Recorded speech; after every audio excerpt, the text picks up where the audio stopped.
Si dans les vidéos précédentes, on a vu que les jeux cultes de la 64 avaient aujourd'hui perdu une grande partie de leur intérêt, dans cette vidéo, je voudrais vous présenter le phénomène inverse.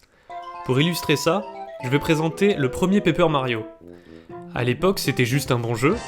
Aujourd'hui, pour moi, c'est devenu un incontournable de la console.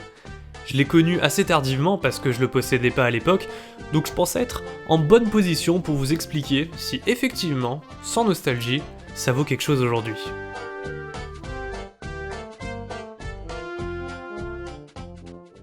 Paper Mario, c'est un RPG au tour par tour, dans sa forme la plus simplifiée que tu peux imaginer. Je vois pas un meilleur jeu pour découvrir le genre si tu oses pas commencer direct par les classiques Final Fantasy et Dragon Quest. Sans véritable tutoriel, et ça c'est très intelligent, il arrive petit à petit à te faire intégrer de plus en plus de principes de gameplay pour complexifier les combats et diversifier tes tactiques. En fait, même pour quelqu'un de familier avec les JRPG comme moi, ça reste très divertissant de reprendre les bases à zéro, tellement elles sont bien présentées. Comment il fait ça ? Déjà, tout ce qui est unité de dégâts et points de vie, c'est très facile à compter. Parce que pendant longtemps, les coups de base infligeront seulement un seul point de dégâts. C'est ça l'ordre de grandeur dans Paper Mario.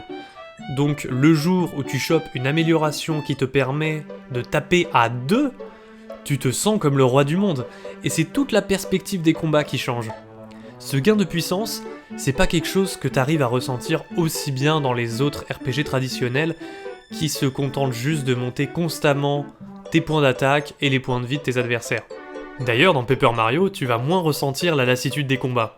Déjà parce qu'il n'y a pas de rencontres aléatoires, et ça c'est rare pour un jeu de cette époque. Tu peux esquiver les ennemis sur la map, le level up n'est pas nécessaire du tout.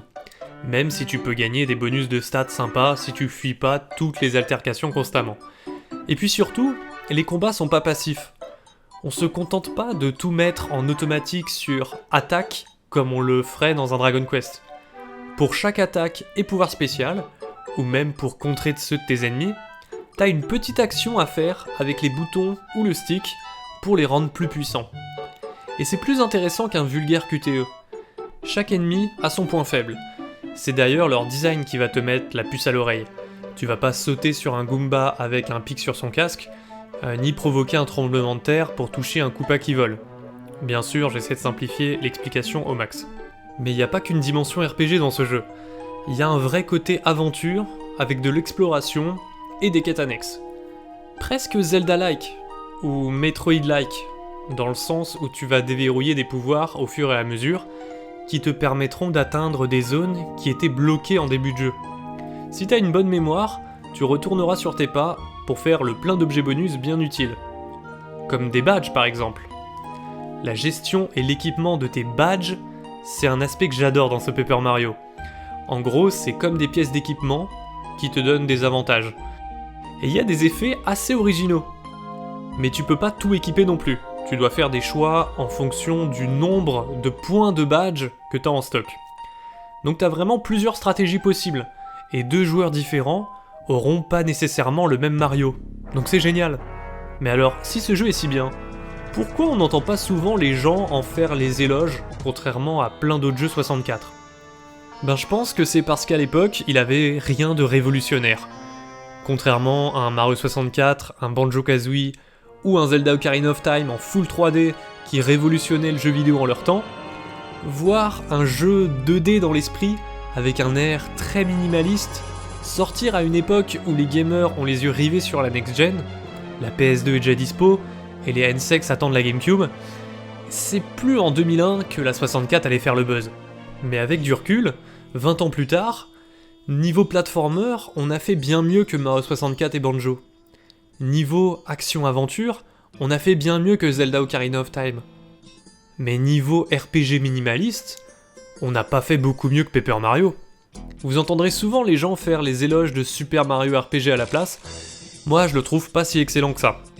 Ils sont pas nombreux les jeux dans le même genre qui éclipsent Paper Mario, et c'est pour cette raison que je le trouve si intéressant aujourd'hui. Surtout à côté d'expériences 3D bancales. Je sais que je suis pas le premier à vous dire que les jeux en 2D ont mieux vieilli que les premiers jeux 3D des années 90 par exemple, mais c'est une remarque qu'on entend surtout pour la PlayStation, parce que sur 64, on n'a quasiment pas eu de jeux en 2D. Paper Mario n'en est pas un, mais vous le voyez dans le style, les personnages tout plats, la présentation, on vise plus du tout le même jargon marketing à base de bouge la caméra à 360 degrés. Et c'est en partie dû au fait qu'il est sorti assez tard dans la vie de la console. Fin 2001 en Europe, je le rappelle. La 64 avait plus rien à prouver quant à sa capacité à rendre de la 3D. Donc les développeurs ont choisi la voie de l'esthétique avant la technique. Qu'est-ce qui visuellement allait coller à un jeu qui s'appelle Paper Mario ? Le résultat foutait sûrement pas une claque à l'époque, mais aujourd'hui, il s'en tire super bien avec tous ces petits effets. À mes yeux, c'est un des jeux qui a le mieux vieilli, et pas que graphiquement. C'est un petit RPG, simple, vraiment fun à jouer, et j'insiste, très intelligemment construit. Le seul défaut que je lui trouve, c'est que la taille de l'inventaire est limitée à 10 objets, donc tu dois constamment faire le tri dedans. C'est enquiquinant, mais ça va pas te faire rager. C'est d'ailleurs pas un jeu rageant du tout, contrairement à plein d'expériences rétro. Si en plus t'es un gros fan de Mario, l'exploitation de l'univers va bien te plaire. Et sinon, en lui-même, il reste un des jeux les plus riches, complets et aboutis de la Nintendo 64. Pour moi, il est dans le top 3 des meilleurs jeux de la console, alors que si vous m'aviez demandé à l'époque, ça aurait certainement pas été mon avis.